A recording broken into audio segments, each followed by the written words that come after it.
Corona 2.0 Telugu రాష్ట్రాల్లో తొలి case నమోదు.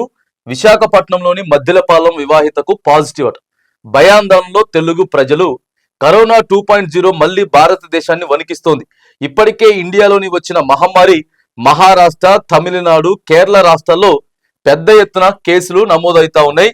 మళ్ళా 2019, 20, 21 3 సంవత్సరాలు కరోనా మహమ్మారి ప్రపంచాన్ని ఎట్లా వణికించిందో, ఎంతమంది చనిపోయినరో మనకు తెలుసు. సో మళ్ళా దేశంలో దాదాపుగా 260కి పైగా పాజిటివ్ కేసులు అయితే నమోదైంది అని చెప్పి నిన్న మొన్న మనం చూసినాం. డైరెక్ట్ గా కేంద్ర ఆరోగ్య శాఖనే ప్రకటించినటువంటి సందర్భం. రాష్ట్రాలన్నింటిని కూడా అప్రమత్తం చేసింది. ఇంటర్నల్ గా రాష్ట్రాలు మొత్తం కూడా అప్రమత్తం ఉండాలి. ప్రధానంగా మన దేశంలో వచ్చేసి ఇగో తమిళనాడు, మహారాష్ట్ర, కేరళ, ముంబైలో కూడా దాదాపు ఒక 2-3 చనిపోయారు.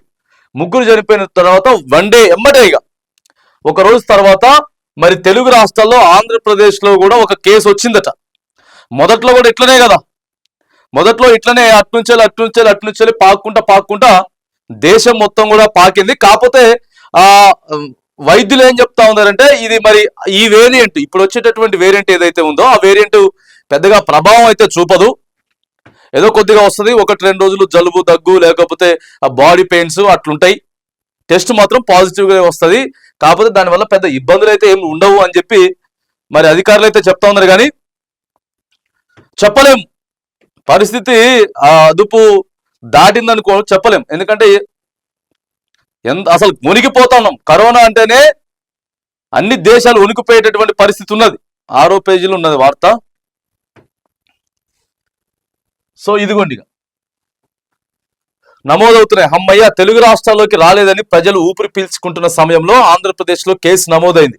విశాఖపట్నంలోని మద్దిలపాలెంలో ఓ వివాహతకు కరోనా సోకింది. ఆమెతో పాటు భర్త, పిల్లలకి కూడా ఉండొచ్చని అధికారులు అనుమానిస్తుందరట. చూసిరా, టెస్టులు పెంచుతుర్రిగా, టెస్టులు చేయాలి అందరికి. ఇప్పుడు అక్కడికి వచ్చిందనంటే ఆ ఇంట్లో ఉన్న వాళ్ళకి చేయాలి, ఆ లైన్ లో ఉన్న వాళ్ళకి చేయాలి, అవసరమైతే ఆ గ్రామంలో కూడా చేయాలి. ఇట్లనే కదా పాజిటివ్ వస్తుంది. సో కిట్లు పెంచుతా ఉన్నారు, తర్వాత టెస్టులు కూడా పెంచేటటువంటి ప్రయత్నం చేస్తారట.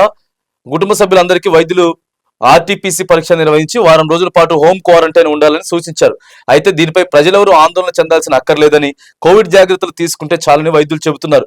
మరోవైపు ప్రజలకు ఏపీ ఆరోగ్య శాఖ కీలక ఆదేశాలు జారీ చేసింది. రైల్వే స్టేషన్లు, బస్టాండ్లు, విమానాశ్రయాల్లో కోవిడ్-19 రూల్స్ పాటించాలని సూచించింది. కరోనా వైరస్ పై మరోసారి ప్రజలకు అవగాహన కల్పించాలని అధికారులను అప్రమత్తం చేసిందట. ఇక కోవిడ్-19 రూల్స్ ఎక్కడైతే జనసాంద్రత ఉండేటటువంటి ప్రదేశాలు ఉన్నాయో, బస్ స్టాప్లు కానీ లేదా రైల్వే స్టేషన్ల దగ్గర కానీ మాస్కులు పెట్టుకోవాలి. ఇక ఆ తర్వాత శానిటైజర్ ఉంటే శానిటైజర్ రాసుకోవాలి. ఇట్లనే స్టార్ట్ అవుతుంది. ఇక ముచ్చట ఇట్లనే స్టార్ట్ అవుతుంది.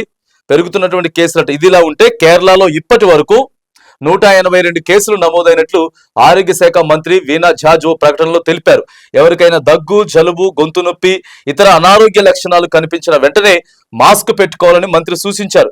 వైరస్ వ్యాప్తి ఎక్కువగా ఉన్నా తీవ్రత తక్కువగా ఉంటుందని, ఆత్మరక్షణ అన్నిటికంటే ముఖ్యమంటూ ప్రజలను హెచ్చరించారు. బహిరంగ ప్రదేశాలు, బస్సులు, రైళ్లు, ఆటోల్లో ప్రయాణించేవారు మాస్కులు ధరించాలని, అదేవిధంగా అన్ని ఆసుపత్రుల్లోనూ మాస్కులు తప్పనిసరి చేస్తూ వీణా జార్జ్ ప్రకటించినట్టు. చూడండి, అన్ని హాస్పిటళ్లలో, దేశవ్యాప్తంగా ఉన్నటువంటి అన్ని హాస్పిటళ్లలో కంపల్సరీ మాస్క్ పెట్టుకోవాలి. ఇట్లనే స్ప్రెడ్ అవుతుంటది, ఒకదాని తర్వాత ఒకటి ఇదైతా ఉంటది. పెరుగుతున్న కేసులు ఇదిలా ఉంటే కేరళలో ఇప్పటి వరకు 182 కేసులు నమోదైనట్లు ఆరోగ్య శాఖ మంత్రి వీణా జార్జ్ ఓ ప్రకటనలో తెలిపారు. ఎవరికైనా దగ్గు, జలుబు, గొంతు నొప్పి, ఇతర అనారోగ్య లక్షణాలు కనిపించిన వెంటనే మాస్క్ పెట్టుకోవాలని మంత్రి సూచించారు. వైరస్ వ్యాప్తి ఎక్కువగా ఉన్నా తీవ్రత తక్కువగా ఉంటుందని, ఆత్మరక్షణ అన్నిటికంటే ముఖ్యమంటూ ప్రజలను హెచ్చరించారు. బహిరంగ ప్రదేశాలు, బస్సులు, రైళ్లు, ఆటోల్లో ప్రయాణించే వారు మాస్కులు ధరించాలని, అదేవిధంగా అన్ని ఆసుపత్రుల్లోనూ మాస్కులు తప్పనిసరి చేస్తూ వీణా జార్జ్ ప్రకటించినట్టు. ఇక దేశవ్యాప్తంగా ఉన్నటువంటి ప్రభుత్వ, ప్రైవేట్ హాస్పిటళ్లలో కూడా కంపల్సరీ మాస్క్ పెట్టుకోవాలని చెప్పేసి, సో మరి ప్రోటోకాల్ పాటించాలి, రద్దీ లేకుండా చూడాలని చెప్పి ఎప్పటికప్పుడు చేతులు శుభ్రంగా కడుక్కోవాలని ఆరోగ్య కార్యకర్తలు, నర్సులు, డాక్టర్లను కూడా ఆదేశించారు. కరోనా లక్షణాలు కనిపించిన వ్యక్తులకు వెంటనే చికిత్స అందించాలని, నిరాకరించడం నేరమని కూడా మంత్రి హెచ్చరించినట్టు తెలుస్తా ఉన్నది. మరొక వేరియంట్ కరోనా 2.0 వేరియంట్ చిన్నగా స్టార్ట్ కాబోతా ఉన్నది అనేది మాత్రానికి సో మనకు అన్ని దినపత్రికలలో కనబడతా ఉంది. కేరళలో ఎక్కువ కేసులు నమోదవుతా ఉన్నాయి. అదొక పర్యాటక ప్రాంతం. దేశవ్యాప్తంగా కూడా కేరళకి మనం ఎక్కువగా వెళ్తాం. సో అక్కడ నుంచి వెళ్ళి ఇటు కావచ్చు, ఏపీకి కావచ్చు, తెలంగాణకు కావచ్చు, అటున్నటువంటి బోర్డర్లు ఏమైనా కావచ్చు, మహారాష్ట్ర కావచ్చు, ఇట్లా పాజిటివ్ కేసులు అయితే పెరిగిపోతా ఉన్నాయి. ఇప్పటికే ఏపీలో కూడా కేసు వచ్చింది. దయచేసి శానిటైజర్, ఆ తర్వాత మాస్కులు కంపల్సరీ పెట్టుకోవాలి. ఇవాళ హాస్పిటల్స్ అవుతుంది, రేపు ఇక ఉన్న వాళ్ళంతా కూడా పెట్టుకోవాలి. కాబట్టి వేరియంట్ రాబోతా ఉన్నది. స్వీయ నియంత్రణ అయితే ముఖ్యమని చెప్పి ఇక్కడ కేంద్రం ప్రభుత్వం, రాష్ట్ర ప్రభుత్వాలను అయితే హెచ్చరిక జారీ చేస్తూ మనకి ఇక్కడ ఒక విషయాన్ని అయితే చూపిస్తా ఉన్నారు.